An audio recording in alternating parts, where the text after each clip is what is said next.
நேத்து நம்ம சாமி கோயில்ல மருவா தண்ணி எப்ப விழுந்துச்சு பாத்தியா?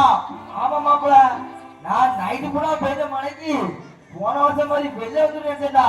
ஏய், எனக்கு சாமி கோயில் பக்கமே போக மனசு வர மாட்டேங்குடா. ஏன்டா கணேசே எதுக்குடா? நம்ம ஊர்ல சின்ன சின்ன பையன்லாம் சரக்கு அடிக்க ஆரம்பிச்சிட்டானோடா. அதுவும் பஸ் ஸ்டாண்ட் பக்கத்துல பாட்டில் வச்சு சரக்கு அடிக்கானோடா. அதான்டா அங்க போக மனசு வர மாட்டேங்குது. ஆமா மச்சான், பெரிய பெரிய ஆளுகள்லாம் வராங்க, இவனு பாட்டு குடிச்சிட்டு இருக்கானடா. அவனுக்கு மேல தப்புடா.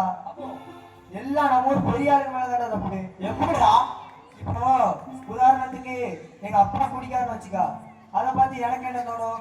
நம்ம அப்பாவே குடிக்காரு, ஏன்டா நம்ம குடிக்கூடாதுன்னு தோணும். இப்போ எங்க அப்பா குடிக்கலாம், சி நம்ம அப்பாவே குடிக்கல, எதுக்கு நம்ம குடிக்கணும்னு தோணும். அதான்டா சொல்றேன். ஆமாடா, எங்க அப்பாவும் குடிக்காரு, நீ நிப்பாட்ட வேற வழியே இல்லையாடா?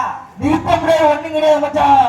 எப்படிதான் நிறுத்தலாம் மச்சான்? நிறுத்தணும்னு நினைக்கிற ஒவ்வொருத்தரும் முதல்ல கூட்டம் சேர்ந்து குடிக்கிறத நிப்பாட்டணும், பொது இடத்துல குடிக்கிறத நிப்பாட்டணும், குடிச்சிட்டு வெளியே போகக்கூடாதுன்னு நினைக்கணும்.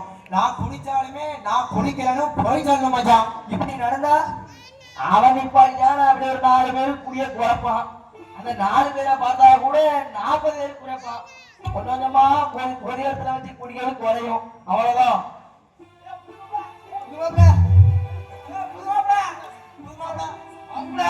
உடம்புதான் பலமா இருக்க மாப்பிள. மாப்பிள ஆமா மாப்பிள, அப்படிதான் மாப்பிள தெரியுது.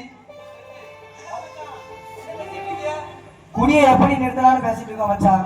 என்ன மச்சான்? அதுக்கு நான் என்ன பண்ண சொல்லு மச்சான், எங்களுக்கு ஒரு சத்தியம் பண்ணு. என்னடா சொல்லுடா. உன் கல்யாணம் குடி இல்லாத கல்யாணமா இருக்கணும் மச்சான். கண்டிப்பாடா. கல்யாணத்துக்கு உண்டான எல்லா செலவும் எங்க அப்பா பாத்துக்கிட்டு இருந்தாரு. நீங்க 4 பேரும் சொல்லுத மாதிரி சரக்கு இல்லாத கல்யாணம் நடத்தி காட்டுங்கடா.